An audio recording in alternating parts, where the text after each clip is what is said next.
ಕಲ್ಯಾಣದಲ್ಲಿನ ದಸರಾ ದರ್ಬಾರ ನಿಮ್ಮ ಅಭಿಪ್ರಾಯ ಏನು?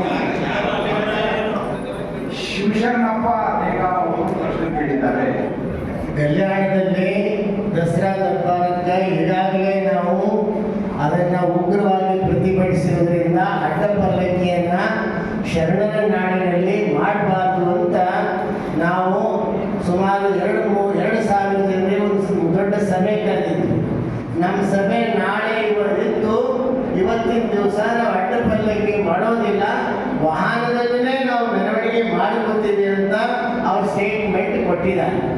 ಇನ್ನೊಂದು, ಅವ್ರ ಬಸವಣ್ಣನ ಬಗ್ಗೆ ಏನೇ ಅಪಚಾರ ಮಾತ್ರ ಆದ್ರೆ ಅದನ್ನು ಉಗ್ರ ಪ್ರತಿಭಟಿಸ್ತೀವಿ, ಅದನ್ನು ಉಗ್ರವಾಗಿ ಹೋರಾಟ ಮಾಡ್ತೀವಿ, ನಾವು ಯಾವುದೂ ಅಪಚಾರ ಮಾಡಂಗಿಲ್ಲ ಅಂತ ಈಗಾಗಲೇ ಅವರು ಆಲ್ಕೂರು ಶ್ರೀಗಳಿಗೆ ವಚನವನ್ನು ಕೊಟ್ಟಿದ್ದಾರೆ.